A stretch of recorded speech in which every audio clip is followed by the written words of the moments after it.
Zoran Mamdani, the mayor of New York City, he is no stranger to controversy. So why is he ducking the fade when it comes to answering why his mother Mira Nair is in the Epstein files? And so because he hasn't answered, I decided to do a little bit of research myself.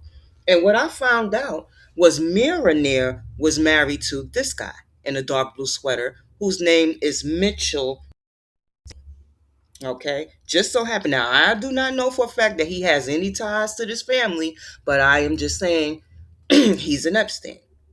Okay. She married Mitchell here back in 1981. She was attending Harvard, and he was actually her photography teacher. Okay. But what I wanted to focus on, why I lined them all up together like this, was to look at the features, right? So one thing I noticed, I'm like, he's an Epstein. I was like, that is a heck of a coincidence that he's a Epstein. She was married to an Epstein, and she's in the Epstein files, right? So I said, let me look at the features. Let me try to line them up to see. And the first thing that hit me was the chinny chin chin. Okay, the chinny chin chin. Now his brother over here, he's in between the dad, but more like the mom. Yeah, like he didn't get the whole full wide. To me, Jeffrey is a little bit. You could see the indenture here is a little bit more stronger. And in dad, and if you come over here to Mr. Mitchell Epstein, he has that same chin, same chin.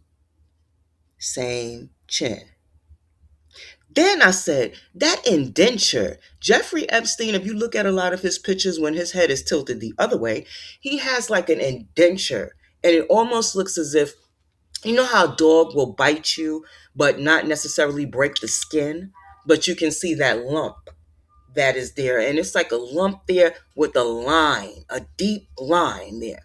Now, if you go over here, you can see it very clearly right there. You see that line? Jeffrey Epstein has that same indenture in that same spot.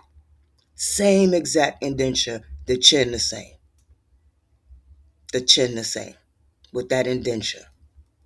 Blue eyes, blue eyes, and I do believe Dad has blue eyes. I also looked at the ears. Dad had big ears. Better to hear you with, my dear.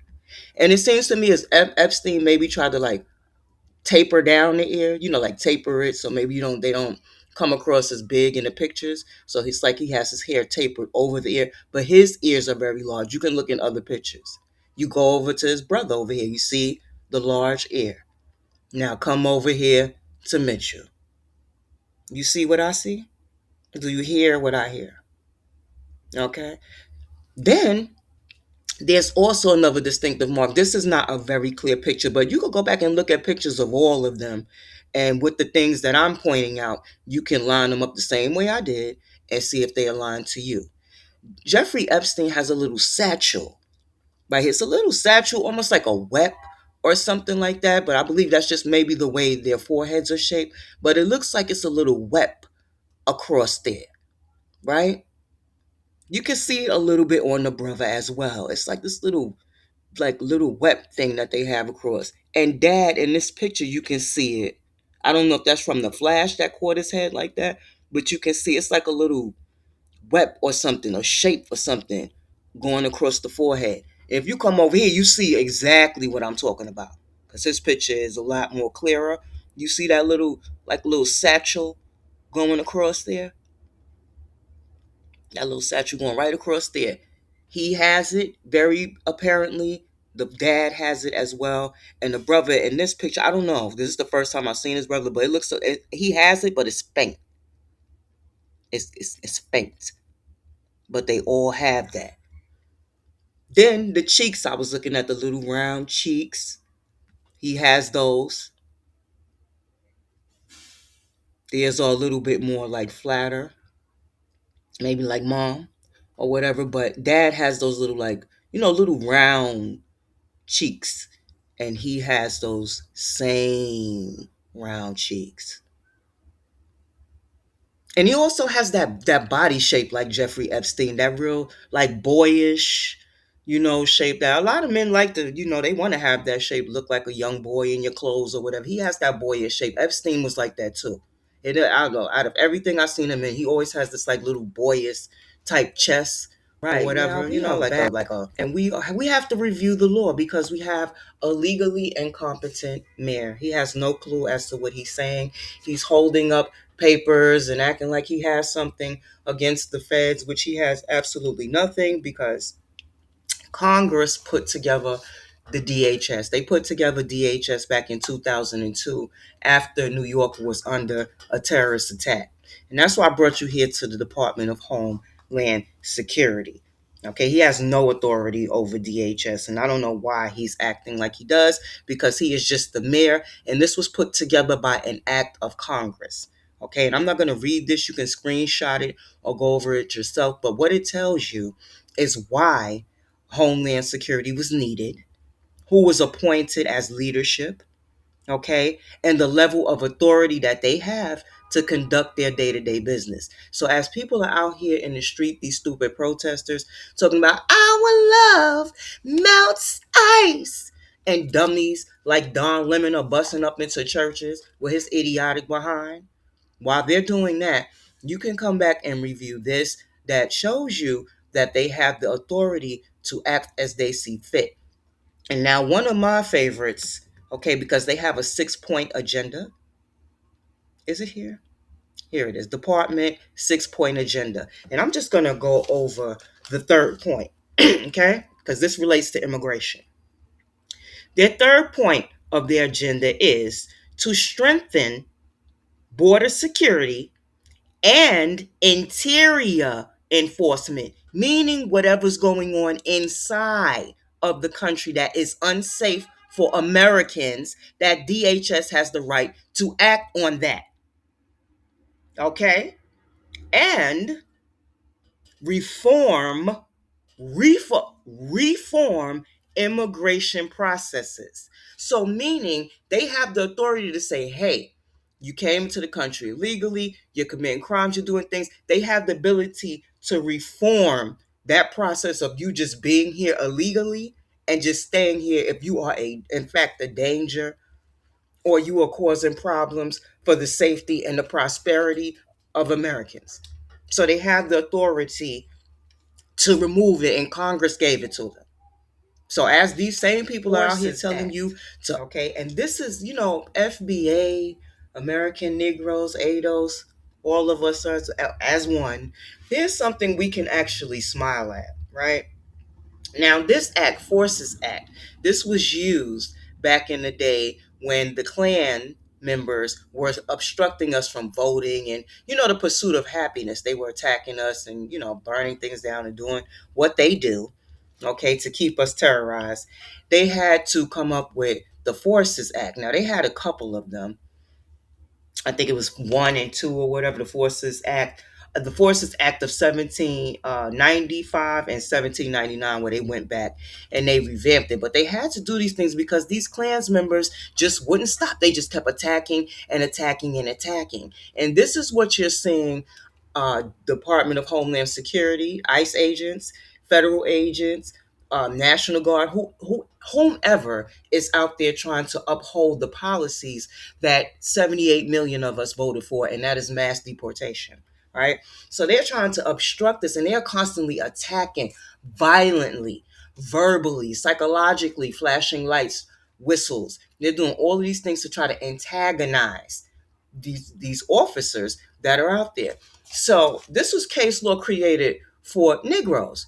And now it seems that the government is going to have to turn to this type of case law to protect the military and ICE officers. Isn't that something?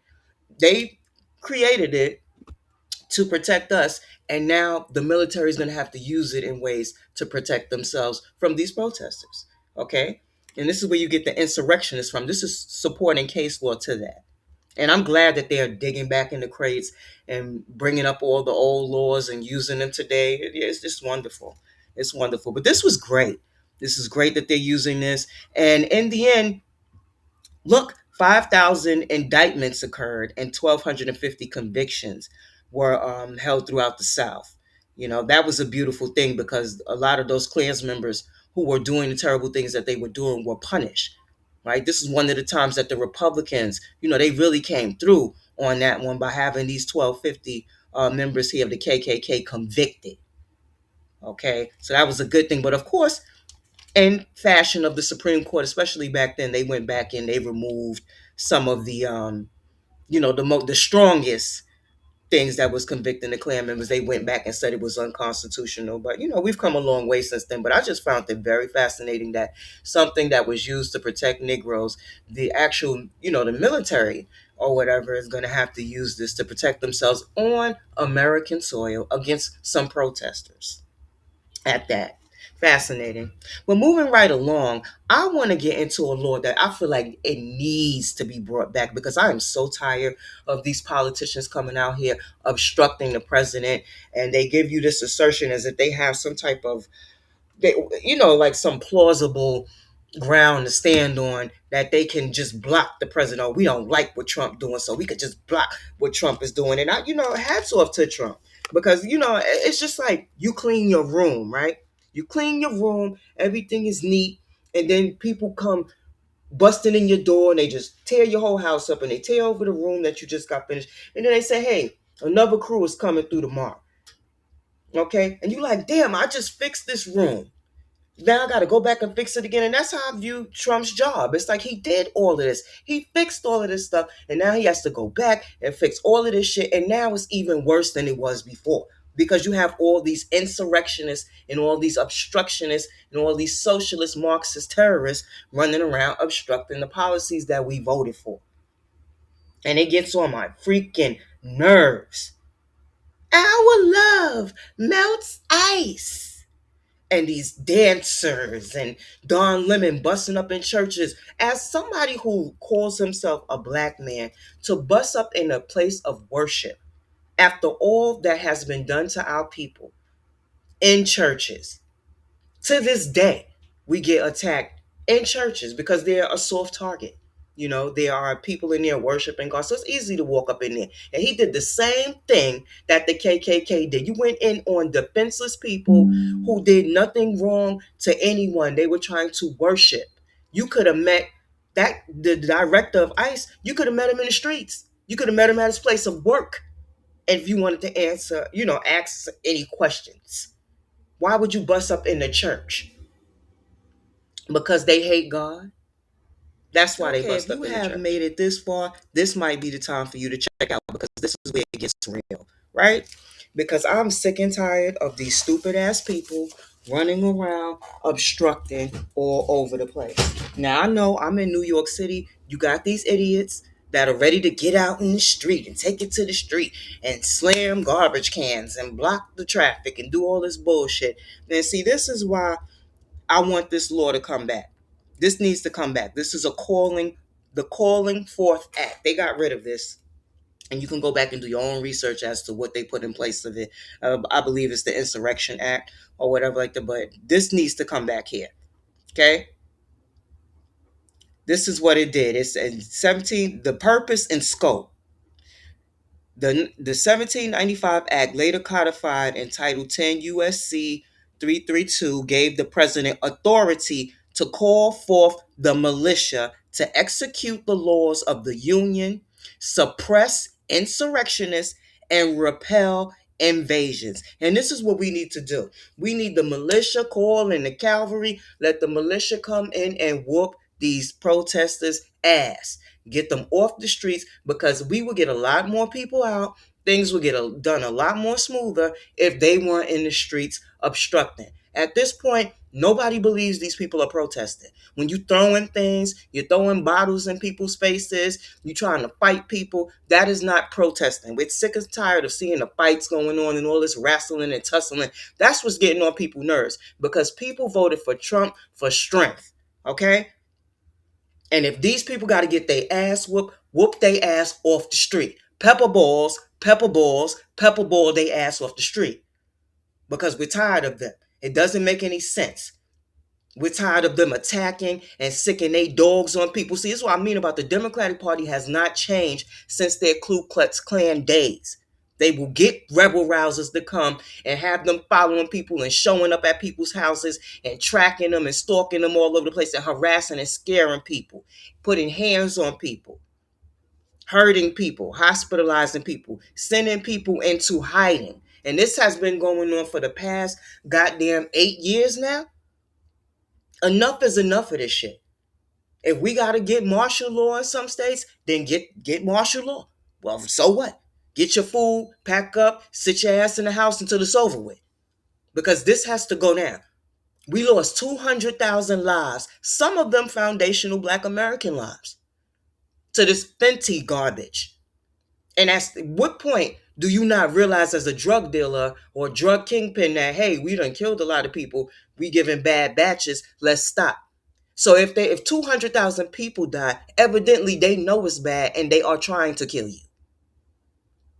So that's enough to get these people out of. What the hell are these people fighting for? You know how many pedophiles are in New York City? How many of them are undocumented? You want to talk about say her name? Say her name? Say her name. Dakara Thompson. 19-year-old beautiful girl murdered by an illegal alien. And look how her family was looking for her. Look at what he did to her. 19-year-old girl had a whole life ahead of her. Dead by the hands of illegal aliens. Say her name. Dakara Thompson. Say her name. These people never talk about the victims of these illegal aliens and nothing like that. They just only want you to feel sorry for people who lie, cheat, and steal. If you come to New York City, you're going to find scandals, cheating, and all of these people were stealing COVID food stamps from people. People's children were home. They weren't going to school to get the lunches. So they said, okay, let's provide some food stamps so the parents can feed the kids at home. They were stealing people's COVID food stamps. Same way like in Minnesota. They were dispersing them out to people and then people would never get them. They would just steal them. And that went on for years. It's still going on to my knowledge. The people they're still doing that. And what did the mayor do? What did the governor do? Nothing. You didn't even hear about it in the news because they keep shit under wraps. They keep the corruption under wraps in New York City. And I'm sick of it. I don't want to see these people get in the street with all this foolishness. We've been through enough in this city. This man is going to destroy this place. He's going to destroy it. And it's the voters' fault because they should have voted for Sliwa. You should have voted for the man who was going to come in and let the policies take place that we need. Now we up shit's creek. Everybody's scared here. You got the Jewish society. They're scared. You got Negroes that ain't saying nothing. They don't know what the hell's going to happen and they're scared. Then you got the liberal whites who are welcoming all this bullshit. Then you got the ones who decided to pick up and run and tuck their tails and run after they voted for this shit. Which I would like to clock upside the head, each and every last one. And why the hell would you vote for Cuomo? Knowing that he wasn't going to have enough to seal the deal. Only thing they had to do was come in for Sliwa. Sliwa had already had that 100,000 sealed. So if they would have came in with those votes for Cuomo, that would have put him over the top. He would have beat Zoran Mamdani. Think strategically, people, not stupidly. Now we got to sit up here and play patty cake with Zoran Mamdani. This guy, his mom is in the Epstein files. He's lied. Remember he lied? He even lied and said that his aunt was attacked on the train because she had on a hijab. Right? She had on the hijab and somebody attacked her on the train. Come to find out his one living aunt is all the way in Africa somewhere. That don't strike people as strange. He's making up stories and stuff. His mother's in the Epstein's file. She was married to somebody named Epstein, Mitchell. Man got a lot of stuff going on in his closet. He definitely did not be. I have a daughter. I said my first child I did have young, right? I have a daughter that's a year younger than him. If my daughter was still like, Mom, I'm running for mayor, I'm out here, and she made it and she got the crowd, I would be like, y'all, please don't vote for her, y'all. She's not ready. I would come out and tell the truth in front of my own daughter. She was laughing when I told her. I said, yeah, I would come out and no, she's not ready. This man was not ready. Even the way he does his media, it's like he's still a content creator. Like, he's creating content. He's down in the train. Like, yeah, it's like he still wants to be this cool boy. Like, I'm still down with y'all content creators. He wants to do that. Then he wants to be serious when he wants to be, but he doesn't have any real legal standing. He has a $10 billion deficit staring him down. He doesn't know what to do. He does not know what to do. The best thing for him to do is allow ICE to come in here and conduct the business that they need to, because we have 750,000 illegal aliens staying in this affordable housing that black people protested for, and some Jews. Okay? They sitting in all that housing and we need it. That's too many people here committing crimes, not doing nothing or whatever like that. Let's go. They got to go. Then on top of that, we got the buses. It's time to go.